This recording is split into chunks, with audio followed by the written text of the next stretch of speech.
दोस्तों ईरान आज अपने ही लोगों को मार रहा है क्योंकि ईरान में अपनी ही सरकार खुमैनी के खिलाफ भारी मात्रा में विरोध प्रदर्शन चल रहे हैं। कुछ विदेशी मीडिया के अनुसार अभी तक ईरान में लगभग 2000 से अधिक मौतें हो चुकी हैं और 10,000 से अधिक लोगों को गिरफ्तार किया जा चुका है। भारी मात्रा में विरोध प्रदर्शन होने के कारण पिछले एक हफ्ते से ईरान में इंटरनेट सेवा भी बंद है। आइए एक नजर डालते हैं इन हो रहे विरोध प्रदर्शनों पर। दोस्तों यह बात है 1900 सन की। जैसे ही ईरान में तेल के भंडार पाए जाते हैं, ब्रिटेन ईरान से एक समझौता कर लेता है कि ईरान ब्रिटेन की इस ऑयल कंपनी के साथ मिलकर ही तेल निकालेगा। परंतु जैसे जैसे यह पार्टनरशिप आगे चली, ईरान के मुताबिक वह कंपनी ईरान को सही मूल्य नहीं देती थी। इस पर 1960 में ईरान ने यूनाइटेड नेशन में यह मुद्दा रखा कि इस तेल पर ईरान का हक है। उसके बाद जब ईरान की सरकार के द्वारा उस तेल को ईरान का नेशनल सोर्स मान लिया गया, तो यूएस व ब्रिटेन ने ईरान की सरकार गिराकर अपनी एक पपेट शाह मोहम्मद रजा को बैठा दिया। वह वेस्ट से काफी प्रभावित था, तो उसने ईरान में इस्लामिक से छूट दे दी। तभी हम आज भी वीडियोस में देखते हैं कि 1979 से पहले ईरान में काफी खुले विचार के लोग थे। वो जो चाहे वो कपड़े पहन सकते थे। अब वह एंग्लो ऑयल कंपनी अपने मन मुताबिक तेल निकाल सकती थी। और साथ ही शाह ने एक सावक नाम की एक रिफॉर्म बनाई जो यह देखती थी कि कोई भी शाह के खिलाफ कुछ न बोले। ईरान में गरीबी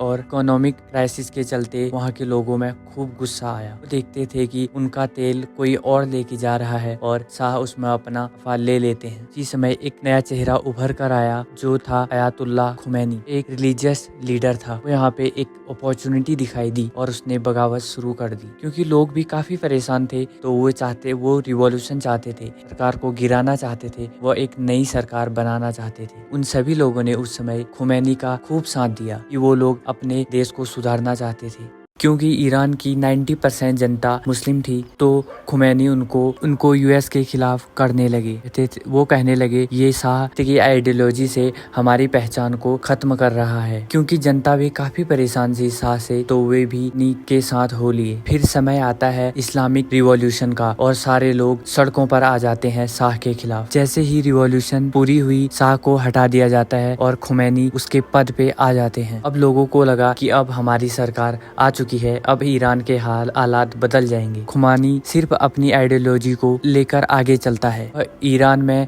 बुर्का व नकाब पहनना जरूरी कर देता है। लोगों ने सोचा था कि ईरान तरक्की की राह पे जाएगा, लेकिन खुमैनी सिर्फ और सिर्फ कट्टर धर्म की ओर ले जाते हैं। खुमैनी भी सेम एक मिलिट्री फॉर्म तैयार करते हैं जो यह चेक करते हैं कि कोई इस्लाम के मुताबिक चल रहा है या नहीं। जो भी इस्लाम के खिलाफ चलता वह उसे भी मार देते। शाह का तरीका खुमैनी ने भी अपना लिया। 1989 में खुमैनी के बाद उनका ही चुना आदमी अली खुमैनी लीडर बना दिया जाता है और सभी पावर उसी सुप्रीम लीडर के हाथों में दे दी जाती है। अब साल आता है 2022। तेहरान में हमसा अमीनी नाम की एक लड़की को खुमैनी की इस्लामिक पुलिस द्वारा सिर्फ इसलिए मार दिया जाता है क्योंकि उसका नकाब सही से नहीं लगा था और सर के बाल दिखाई दे रहे थे। इस कस्टडी में हमसा की मौत के बाद लोगों में काफी गुस्सा आ जाता है और बहुत सारे के खिलाफ प्रदर्शन रोडों पर दिखाई देने लगे। फिर ईरान में देखने को मिलता है एंटी हिजाब प्रदर्शन की वजह से एक लड़की को मार देने पर लोगों में काफी गुस्सा था। वो ने 1979 में क्रांति करी थी क्योंकि वे चाहते थे ईरान को की ओर ले जाया जा सके। इसके बजाय खुमैनी उनके पैसों का इस्तेमाल हिजबुल्लाह और हमास जैसे ग्रुप्स को बढ़ाने लगे। जो पैसा देश के विकास में लगना था उसे न्यूक्लियर हथियार बनाने में यूज करने लगे। फिर अमेरिका के काफी सैंक्शन लगाने के बाद वो